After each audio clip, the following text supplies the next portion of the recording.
होगी। सीधी बात हम यही कह रहे हैं, पूरे दिन कछु मत करो बस। ब्रज से आए हैं, ब्रजवासी आए हैं, इतने सब वैष्णव आए, पूरे दिन यहीं लगे रहो। कई लोग कहेंगे गद्दा भी लिया है, सो भी यहीं जाए करेंगे, जल की व्यवस्था करा दो, नहू यहीं लेंगे। हमको क्या कर लो। तो 11 से 12 मिलेंगे, कल नहीं मिलेंगे, परसों से मिलेंगे। कल क्योंकि करवा चौथ है और हमारी नहीं है, ये मत सोचना कि हमें हमारी है इसलिए हम बोल रहे हैं। अभी तो भैया 2 भुज वाले ही हैं हम, चतुर्भुज हुए नहीं अभी। जो चतुर्भुज बैठे हैं यहां पर, कई तो चतुर्भुज लेके संग ही बैठे हैं, कई 2 भुजा घर छोड़ के बैठे हैं। तो कल आप सब लोगों की बड़ी जो है विशिष्ट दिन है। अच्छा, एक बात मैंने देखी है, करवा चौथ का प्रसंग कहते ही सब हंसने लगते हैं, पता नहीं क्यों। जिनका ब्याह हो गया वो मुझे इशारा कर रहे हैं, बोले आपको भी पता चलेगा। पर ये बड़ा शुद्ध दिन है। क्या कैसा ममत्व होता है माताओं के चित्त में। फिर वो आती है अहोई अष्टमी, उस दिन माताएं अपने बच्चों के लिए व्रत करती हैं। हमको तो ऐसा लगता है कि अच्छा, एक बात आपने कभी गौर की, व्रत का नियम मां को ही क्यों है, कभी भाइयों को क्यों नहीं है? कभी विचार किया इस बात पर? हम बताएं, दान उसी से मांगा जाता है जिस पर धन बहुत हो।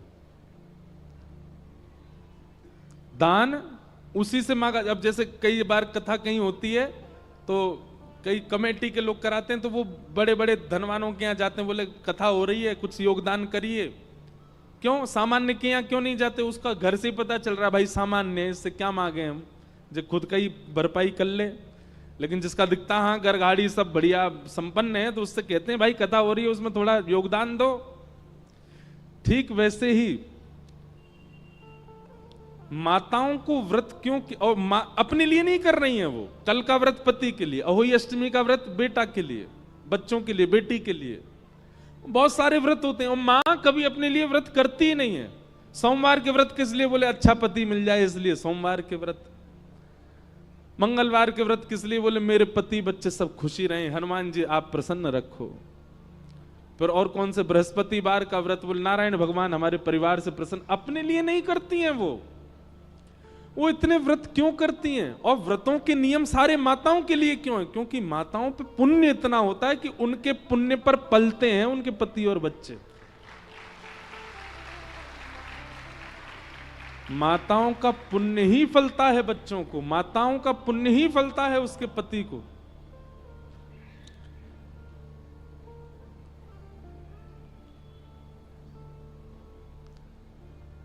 जिस घर में माताओं का बहुत सम्मान होता है, उस घर में बालक जन्म नहीं लेते, देवताओं के अंश आते हैं।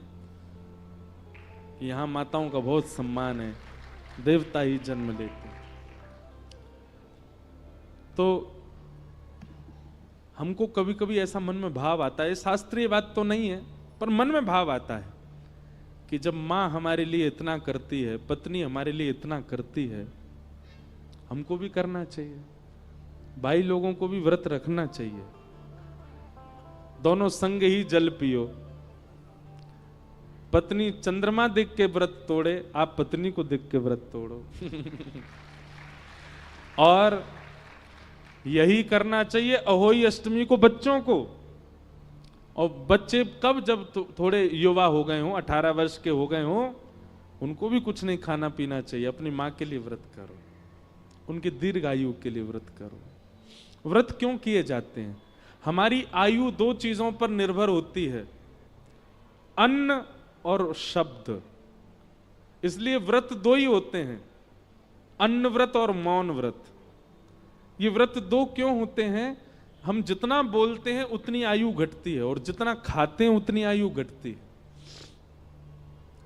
इसलिए माताएं एक दिन ना खा करके अपनी एक दिन की जो आयु बचती है वो अपने पति को दे देती हैं। 1 दिन की आयु मिलती है पति को बस। ऐसे ही पतियों को भी चाहिए और बच्चों को भी चाहिए कि जब अहोई अष्टमी आए तो बच्चे व्रत करें अपनी मां के लिए और पति व्रत करें पत्नी के लिए, और बता के दिखा के ढिंडोरा पीट के नहीं। देखो, प्रेमी के लिए कुछ किया जाए तो वो गुप्त किया जाए, प्रकाश करके नहीं, प्रचार करके नहीं। माताओं का तो सबको पता होता है कि आज इनका व्रत है, आज वो करवा चौथ है। अब भाई भी ढिंडोरा पीट दे तो देखो उपहास भी होता है। अगर भाई का व्रत है तो फिर उसके मित्रगण उसका उपहास करेंगे, घर वाले भी, अच्छा तूने भी व्रत रखा है, इसमें बुराई क्या है, अच्छा ही तो है। केवल सारे भार माताओं को क्यों? वो बात अलग है कि उन पर पुण्य इतना है इसलिए उनको कहा जाता है तुम एक दिन मत पाओ, तुम्हारी वजह से पति को मिले, पर पति को भी व्रत रखना चाहिए।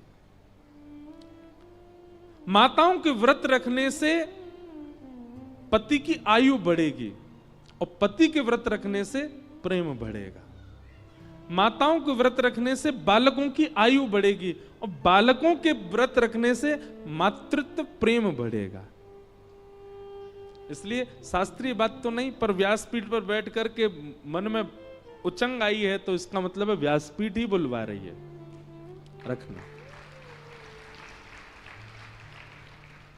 और हां, जिनके ब्याह नहीं हुए हैं वो व्रत मत करना। कई लोगों के ब्याह नहीं हुए पर हां इच्छा तो है कि उससे हो जाए, बातचीत भी होती है, घर वालों को मनाने में लगे हैं वो भी गुपचुप रखते हैं व्रत नहीं, विवाह के बाद ही करो। करना है तो अहोई अष्टमी को करना, अपनी मां के लिए करो, पिताजी के लिए करो।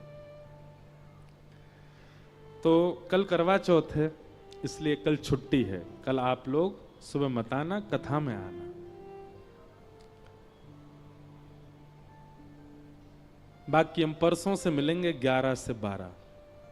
लाल जी के दर्शन भी होंगे और उसके बाद फिर यहां कथा होगी।